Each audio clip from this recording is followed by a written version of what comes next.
नमस्कार, मैं हूं आपके साथ अली मतर। अपना बिहार में खबरों की शुरुआत करते हैं। बिहार विधानसभा चुनाव के दौरान कांग्रेस के टिकट बंटवारे में गड़बड़ी हुई। कांग्रेस कार्यकर्ता इस तरह के आरोप लगातार लगाते आ रहे हैं और इसके लिए उन्होंने कई बार प्रदर्शन भी किया, लेकिन अब बिहार कांग्रेस प्रभारी भक्त चरण दास ने इस बात को मान लिया है कि टिकट के बंटवारे में गड़बड़ी हुई और सही लोगों को टिकट नहीं मिल सका। भक्त चरण दास इस बात को कबूल करते नजर आए जब गोपालगंज में टिकट बंटवारे में गड़बड़ी के आरोप लगाकर कांग्रेसी कार्यकर्ता आपस में भिड़ गए। मौके पर भारी हंगामा हुआ।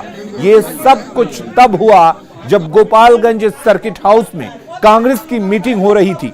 बैठक में बिहार कांग्रेस के प्रदेश अध्यक्ष मदन मोहन झा और बिहार प्रभारी भक्त चरण दास मौजूद थे। टिकट बंटवारे को लेकर पार्टी नेताओं पर गंभीर आरोप लगाए गए। इस दौरान सीनियर कांग्रेस नेताओं की जमकर किरकिरी हुई। पार्टी की बड़ी फजीहत होने के बाद बिहार कांग्रेस प्रभारी ने मान लिया कि टिकट बंटवारे में गड़बड़ी हुई है।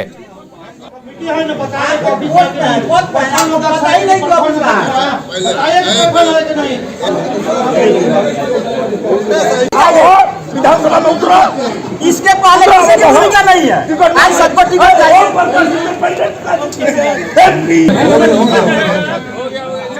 गोपालगंज में हमारी स्थिति ठीक नहीं है, लोग नाखुश हैं। टिकट के समय में कुछ गड़बड़ी हुआ है, जो सही लोगों को टिकट नहीं मिला और उनकी बातों को हम ध्यान में ले रहे हैं, उनसे बात कर रहे हैं और 3 महीने के अंदर यहाँ सब चीज हम ठीक कर देंगे। अगली खबर का रुख करते हैं। दारोगा को गोली मारने के मामले में पुलिस ने दबिश बढ़ा दी है। घायल दारोगा को पीएमसीएच देखने पहुंचे रेल एसपी जगन्नाथ रेड्डी ने बताया कि इस पूरे मामले में बीएसपी के नेतृत्व में टीम का गठन किया गया है और रेल पुलिस के साथ ही पटना पुलिस इस कांड के अपराधियों की गिरफ्तारी के लिए छापेमारी कर रही है। रेल एसपी ने बताया कि कांड में शामिल 5 से 6 अपराधियों को जल्द ही गिरफ्तार कर लिया जाएगा।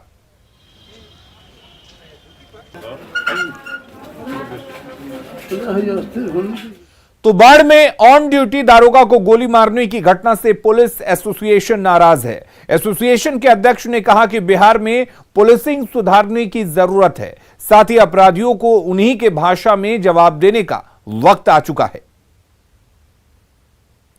बाढ़ थाने में विपिन कुमार सिंह दारोगा को रात्रि में ड्यूटी के दौरान जो अपराधी गोली मारा है वो अपराधी शिनाख्त है, पिंटू यादव जी है। तत्काल उसे गिरफ्तार किया जाए और उसको उसी भाषा में जवाब दिया जाए। इस समय की मांग है कि अपराधियों की जिस भाषा में हमारे सामने पेश आते उस भाषा में जवाब दिया जाए।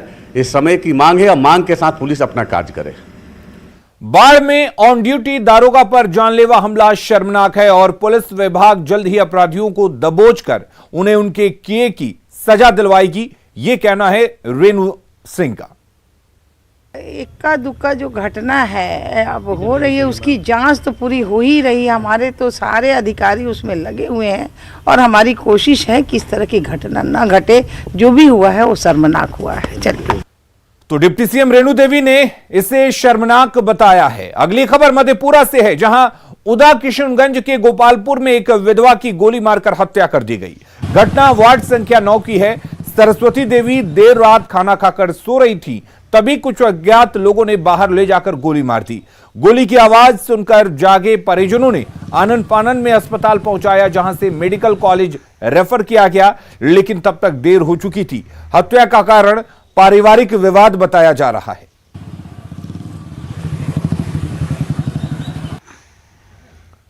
नालंदा के कुशर में 2 युवकों की हत्या हुई है। दोनों युवकों की पहचान नहीं हो पाई है। बड़ी खबर इस वक्त आपको बता दें, नालंदा से बड़ी खबर, जहां पर नालंदा में कुशर में 2 युवकों की हत्या की गई है और शव की शिनाख्त नहीं हो पाई है। आपको बता दें कि दोनों युवकों की पहचान हो गई है। दोनों मृतक सगे भाई बताए जा रहे हैं। बिंद के रसलपुर गांव के रहने वाले दोनों सगे भाई बताए जा रहे हैं और कहा जा रहा है कि गांव के ही बीच में कुछ मामूली विवाद हुआ, जिसकी वजह से यह हत्या हुई। गोपालगंज में शराबबंदी के बावजूद बड़े पैमाने पर शराब की तस्करी हो रही है। इसका खुलासा उस वक्त हुआ जब उत्पाद विभाग की टीम बैकुंठपुर के दियारा इलाके में पहुंची, जहां जांच के दौरान फैजुल्लापुर पंचायत के प्यारेपुर गांव में बड़े पैमाने पर देसी शराब की तस्करी का खुलासा हुआ। उत्पाद विभाग की टीम ने इसे जब्त कर नष्ट कर दिया। कार्रवाई का यह वीडियो सोशल मीडिया पर तेजी से वायरल हो रहा है। तस्वीरों में आप साफ देख सकते हैं कि कई ड्रम में शराब बनाने का सामान रखा हुआ है। हालांकि छापेमारी से पहले ही तस्कर फरार हो गए, जिसके कारण अब तक किसी की गिरफ्तारी नहीं हो सकी है।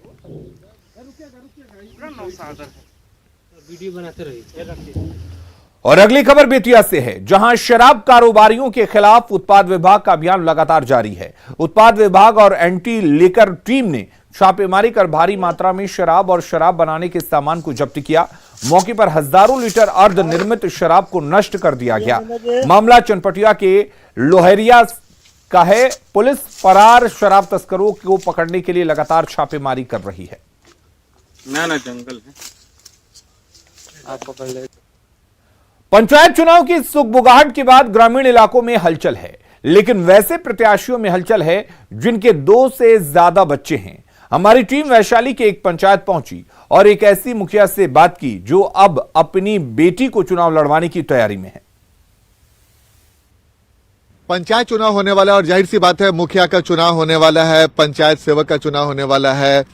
और ये चुनाव वो चुनाव होता है जिससे हर गांव के लोग सीधा जुड़ाव रखते हैं, क्योंकि अगर गांव में विकास नहीं हुआ है तो मुखिया जी का कॉलर पकड़ा जाता है, काम अगर हुआ है तो मुखिया जी को धन्यवाद होता है, बाद में विधायक और एमपी के पास सवाल जवाब होता है। लेकिन शुरुआती दौर में अगर किसी सबसे ज्यादा जवाब किसी को देना रहता है तो वो है मुखिया जी। तो हम एक गांव में पहुंचे हैं, वैशाली जिला के गांव में पहुंचे हैं और गांव वालों से हम ये बातचीत करके जानने की कोशिश करेंगे पंचायत चुनाव को लेकर सरगर्मी क्या है और गांव में विकास हुआ है या नहीं, कि मुखिया जी ने सब पैसे डकार लिए, ये जवाब भी जानना बहुत जरूरी है। काम हुआ है कि नहीं, पहले पंचायत चुनाव होने वाला है, क्या है गांव में तैयारी वगैरह? गांव में जो हमारा गांव का रोड था अपने 14 बिर्थ और 7 नीचे से करीबन 10 से 15 हजार फीट का जैसा मैंने काम करवा दिया। रोड बन गया। अच्छा, मुखिया है क्या आप? जी, आप हम मुखिया पति हैं। अच्छा, मुखिया के पति हैं। अच्छा, ये बड़ा अजीब लगता है कि मुखिया पति ज्यादा एक्टिव दिखते हैं, मुखिया नहीं दिखती हैं। ये अपने बिहार का एक संस्कृति है कि जो महिला जो है वो घरेलू महिला अधिकांश होती है और उनके पति ही अधिकांश काम कर करके, और वो भी वेरिफिकेशन करती है। कभी गए जैसे 2-4-10 लोग से बात की जगह, लेकिन आप ही जाते होंगे नहीं? जी, ये तो है ना। बताइए, जिस राज्य में महिलाओं को पंचायत में आरक्षण मिल गया आप वहाँ पे कर रहे, कोई बात नहीं, ध्यान रखिएगा कि आपकी पत्नी इस बार ज्यादा एक्टिव हो। क्या नाम है आपका? रोहित कुमार। रोहित जी, आपके गाँव में क्या क्या नहीं हुआ ये बताइए। मुखिया जी के पति बगल में, इसलिए डरिएगा, मतलब बताइए खुल के। देखिए, मतलब ऐसा तो रोड बना है इनके कार्य में। आगे बताइए, कमी क्या है? यहाँ कमी जो है, बाढ़ आ जाता है, मतलब नदी जब ज्यादा पानी होता है तो हम चाहते हैं कि वहाँ पे एक बांध बने। इस बार जो काम करे इनसे भी और बढ़िया थोड़ा ऊपर ले जाए। मतलब जो काम करे उसी को इस बार वोट मिलने वाला है। सही बात। बाढ़ घोषित हुआ लेकिन पैसा अभी तक आया नहीं। तो मतलब इसके लिए गलती किसकी लगती है आपको? मतलब जमा हम लोग वहाँ कर दिए, ठीक है ना, लेकिन सीओ मतलब वहाँ आज बिहान टाल रहे हैं, लेकिन अभी तक पैसा हम लोग को मिला नहीं। इसलिए मतलब एगो मंजू जी है केदार है, उनसे हम लोग को बात हुई, वो लगे हुए हैं, लेकिन सीओ अभी तक काम हम लोग को नहीं किया। अब मुखिया जी नहीं कुछ कर पाए? मुखिया जी भी गए हैं, लेकिन वो आज बिहान कर रहा है, लेकिन अभी तक काम सीओ नहीं किया। गाँव में बहुत दिक्कत है सर, इस गाँव में तो मत कहिए, पैसा सारा तो गया गरीब का 10,000, बाकी नहीं मिला अभी तक नहीं मिला। क्या दिक्कत है सर?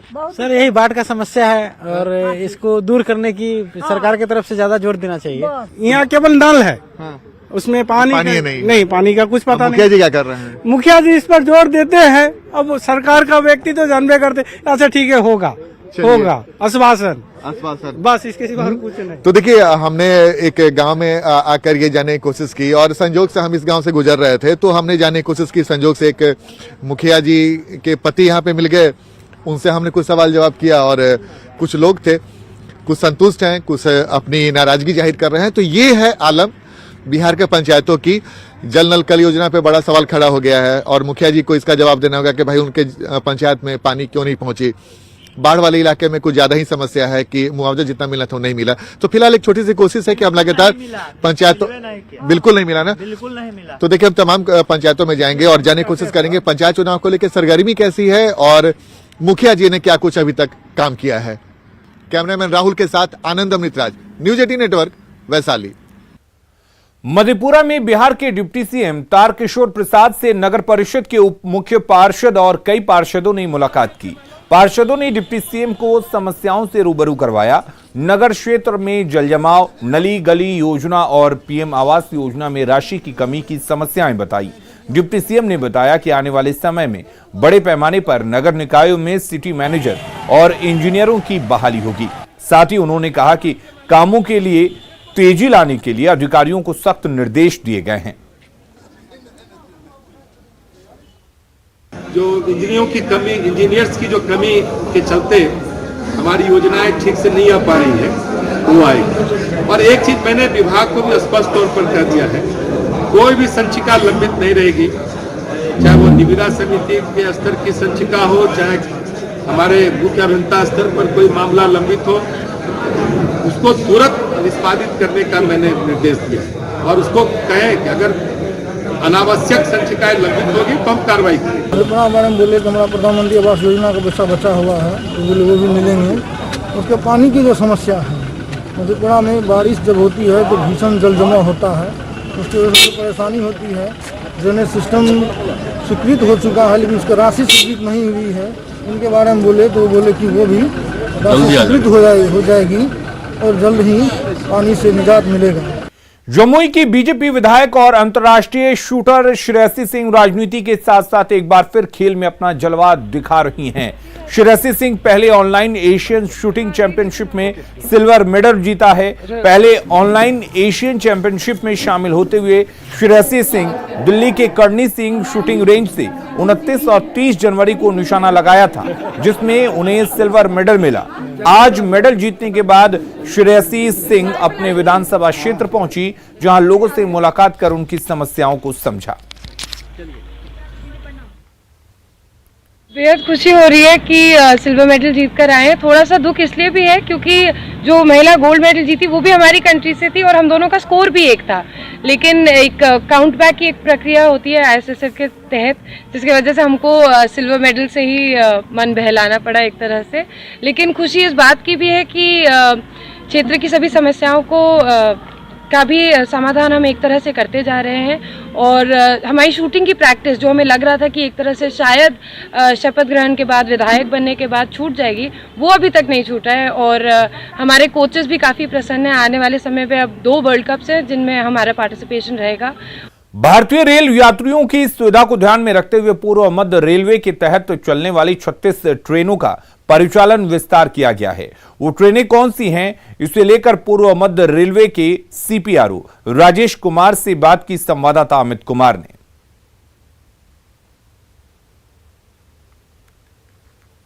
पूर्व मध्य रेलवे ने 36 ट्रेनों का परिचालन जो है वो बढ़ाया है। हमारे साथ मौजूद हैं पूर्व मध्य रेलवे के CPRO राजेश कुमार, बात करते हैं इनसे। सर, ये जो ट्रेनें हैं 36 ट्रेनें, वो उनका परिचालन बढ़ाया गया है, कौन कौन सी ट्रेनें हैं, किन रूट पे? इसमें 7 ऐसी ट्रेनें हैं जो विद इन बिहार स्टेट चल रही थी, जिनमें प्रमुख रूप से सहरसा पटना, राजेंद्र नगर सहरसा, जयनगर पटना, दानापुर साहिबगंज इंटरसिटी, राजेंद्र नगर बांका, ये ट्रेनें हैं। इसके अतिरिक्त 29 ट्रेनें जो हैं जो पहले से पूर्व मध्य रेलवे से चल रही हैं और चल रही थी, जिनका 31 जनवरी तक परिचालन किया जा रहा था, इनका परिचालन भी आगे बढ़ाया गया है, तो इससे यात्रियों को सुविधा होगी। इसके साथ ही फरवरी माह में गया से हावड़ा के लिए जो ट्रेन चलती थी उसका भी परिचालन प्रारंभ हो रहा है। आसनसोल से गोरखपुर के लिए ट्रेन का परिचालन प्रारंभ हो रहा है। आसनसोल से मुंबई की ट्रेनों का परिचालन प्रारंभ हो रहा है। और जैसे जैसे कोविड-19 महामारी की जो समस्या है वो कम होती जा रही है और अब वैक्सीन भी आ गया है, ये बहुत खुशी की बात है। तो अब जो यात्रियों की सुविधा के लिए जो है धीरे धीरे करके हम ट्रेनों की संख्या बढ़ा रहे हैं। कैमरा पर्सन मनीष जुनेजा के साथ अमित कुमार, न्यूज़ 18 पटना। कड़ाके की ठंड में कल से होने वाले इंटर परीक्षा को लेकर परीक्षार्थी पहले बोर्ड के फैसले से डरे हुए थे, लेकिन अब बोर्ड ने जब अपना फैसला बदल लिया है तो उन्हें राहत का एहसास हो रहा है। परीक्षार्थियों का कहना है कि बोर्ड ने जो नियम बदला है उससे उन्हें काफी राहत मिलेगी, क्योंकि चप्पल पहनकर परीक्षा देना काफी मुश्किल था। आपको बता दें कि BSEB बोर्ड ने बिहार में टॉपर घोटाले के बाद नकल रोकने के लिए यह फैसला लिया था कि परीक्षार्थी परीक्षा केंद्र पर चप्पल पहनकर आए, लेकिन ठंड के कारण बोर्ड को अपने नियमों में बदलाव करना पड़ा। ये आप बताइए कि बोर्ड ने जो फैसला लिया है, अब आप जूते मोजे पहन करके परीक्षा दे सकते हैं। ठंड में कितनी राहत है इस बार आपको? इस बार तो राहत है, जूते मोजे पहनकर ठीक नियम निकाले हैं सब, ठीक है, अच्छा से दे सकते हैं इस बार एग्जाम। ये बताइए कैसी तैयारी चल रही है? अच्छी चल रही है, लेकिन सर पढ़ाई में थोड़ी एथी हुई है। 4 महीना पहले से पढ़ाई स्टार्ट हुआ, जिसमें स्कूल में तो पढ़ाई होता तो नहीं था, और उसके बाद से कोचिंग खुला, लेकिन उतना हम लोग के पास पैसा भी नहीं था सर। इसके वजह से कोचिंग कम किए हम लोग, और यही पढ़ाई सिलेबस पूरा भी नहीं हुआ है। और इस बार ठंड को लेकर के भी बोर्ड ने अपना नियम बदल दिया है, आप जूते पहन के भी जा सकते हैं। तो अच्छा किया है सर, इस बार नहीं तो हम लोग सोच रहे थे चप्पल पहन के कैसे जाएंगे ठंडा में। चप्पल पहन के जाना है, सुन के थोड़ा सा घबराहट हो रही होगी क्योंकि ठंड काफी है। हाँ, इस बार जूता पहन के जाएंगे तो अच्छा है, ज्यादा ठंड का महसूस नहीं होगा। तो इस बार काफी ज्यादा ठंड है और सब सालों से ज्यादा।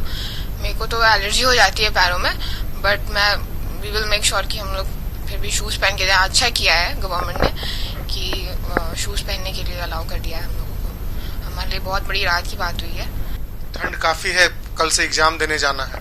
ये तो बहुत सोचने वाली बात है कि इतना जल्दी बिहार बोर्ड को ठंड को भी देख करके इशू करना चाहिए था, लेकिन सही किया है। लेकिन जूता फिर सुने कि जूता इशू कर दिया है तो ये अच्छा किया है। और इस बार बिहार में इंटर परीक्षा में 13,50,507 परीक्षार्थी शामिल हो रहे हैं।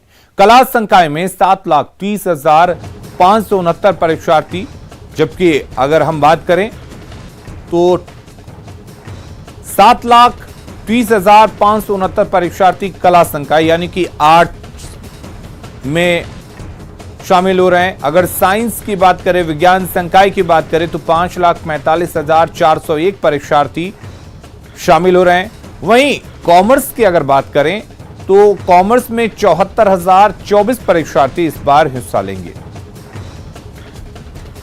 और इसके लिए प्रदेश में कुल 1,473 परीक्षा केंद्र बनाए गए हैं। सोशल डिस्टेंसिंग का ख्याल रखा गया है, जिसकी वजह से सेंटर्स की तादाद भी बढ़ी है।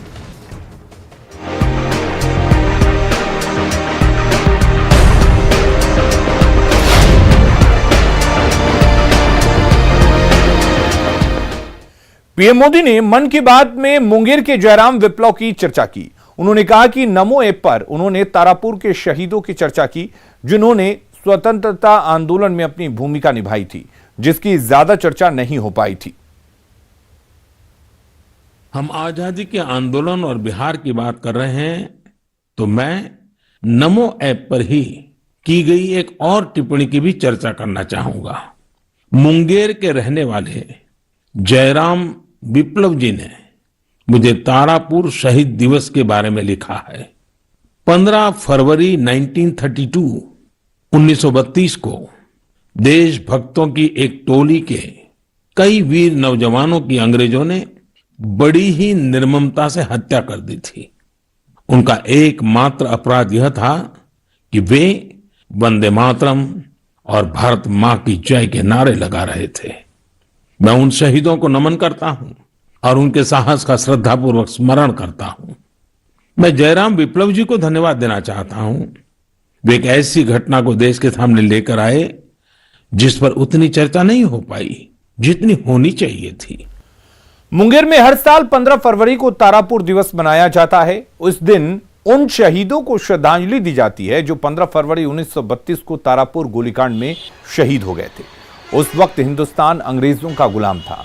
15 फरवरी 1932 की दोपहर क्रांतिकारियों ने जुलूस निकाला। तारापुर थाना भवन के पास हजारों की भीड़ जमा हो गई। क्रांतिकारी हाथों में तिरंगा झंडा लेकर वंदे मातरम और भारत माता की जय का नारा लगाते हुए आगे बढ़ रहे थे।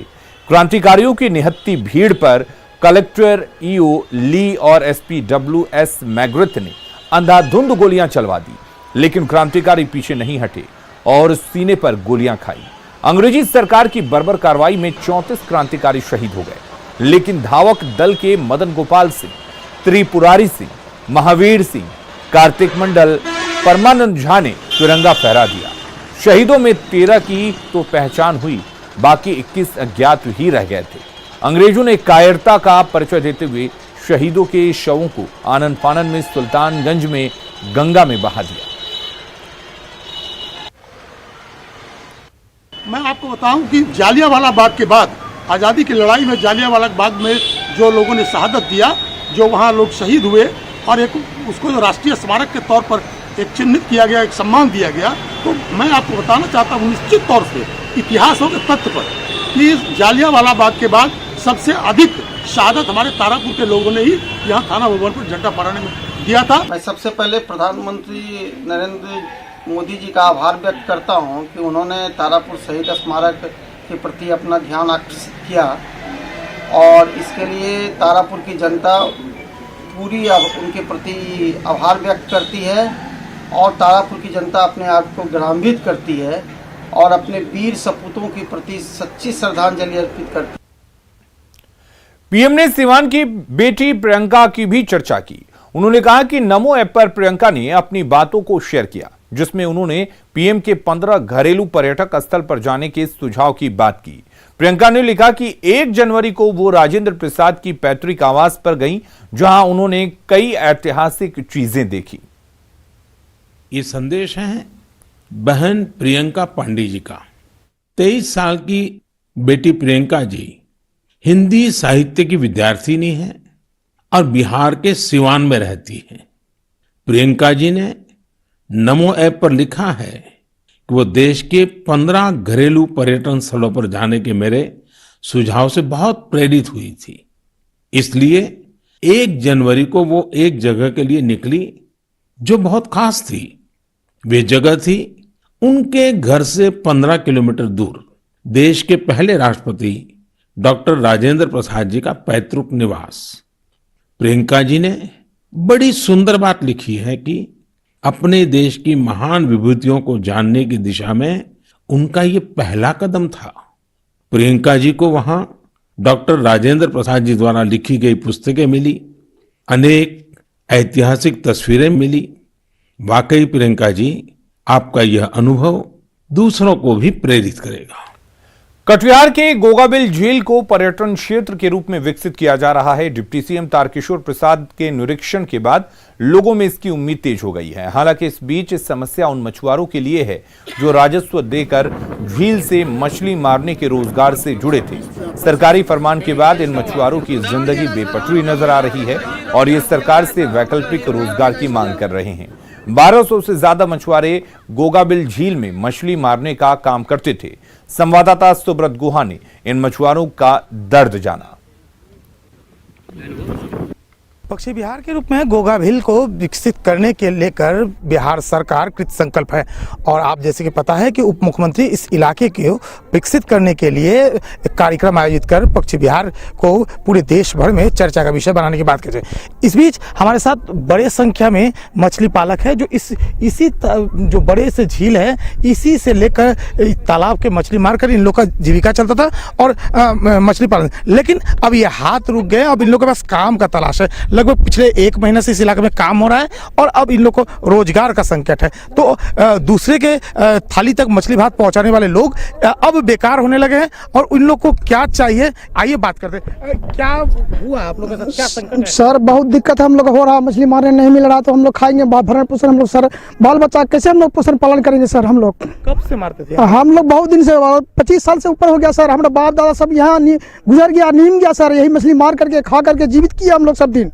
भरण पोषण का हम लोग मारे ये कीजिए और नहीं तो हम लोग मछली मारेंगे सर, नहीं तो हम लोग मर जाएंगे सब बाल बच्चा लेकर सर। हम लोग आवेदन हम लोग दे चुके हैं और देने के बाद कहता है कि ठीक है या आगे बढ़ते चले और हम लोग भी सोच रहे हैं कि कोई तरह से हम लोग को भरण पोषण के निकले, मछली मारना हम लोग को बंद कर चुके। पंछी है यहाँ? पंछी कहाँ है सर? आप पंछी से कोई मतलब नहीं है हम लोगों का। अच्छा, तो कौन किया है ये जो खुश नहीं है? आप लोग बोला कि आप लोग जमीन छोड़े सरकार को दिए जी, और ये गांव वाले सब कर रहा है, अगल बगल का लोगों से।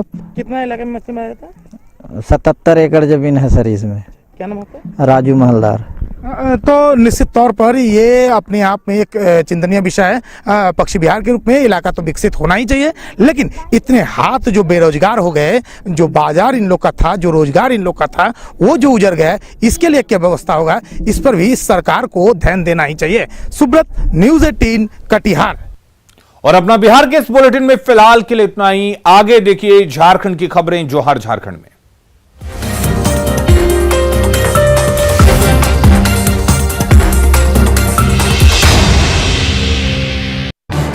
इस